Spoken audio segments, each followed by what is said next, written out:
নমস্কার বন্ধুরা, আমার আজকের রেসিপি আলু আর সাবু দিয়ে পাঁপড়।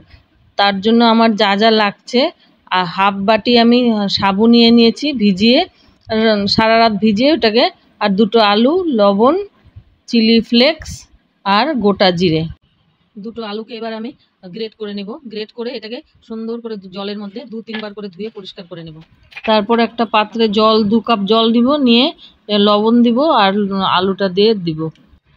আলুটা সিদ্ধ হয়ে গেলে আধা, তখন আমি মশলাগুলো দিয়ে দিব, জিরে আর চিলি ফ্লেক্স।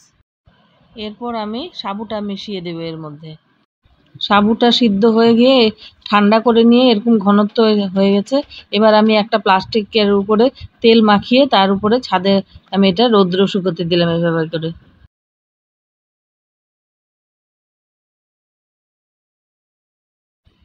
দুদিন আমি কড়া রোদ্রে ওগুলোকে, পাঁপড়গুলোকে শুকিয়ে, এই যে আমার শুকনো হয়ে গেছে। এর মধ্যে আমি একবার প্লেন পাঁপড়ও তৈরি করেছিলাম এই যে সাবুর।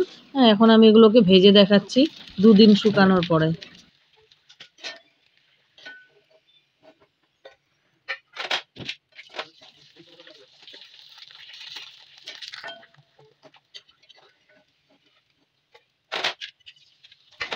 কয়েকটা আমি মশলা পাঁপড় ভাজলাম, আর কয়েকটা আমি এখন নর্মাল পাঁপড়গুলা, প্লেন পাঁপড় আর কি, ওটা ভাজলাম।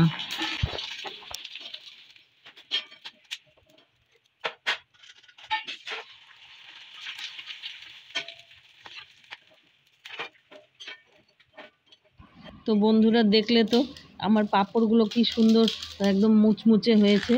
খেতেও খুব টেস্টি হয়েছে মশলা পাঁপড়গুলো, আর প্লেন পাঁপড়টাও খেতে খুব টেস্টি হয়েছে। ভিডিওটির সঙ্গে থাকার জন্য ধন্যবাদ। ভিডিওটি লাইক আর সাবস্ক্রাইব করার অনুরোধ রইল।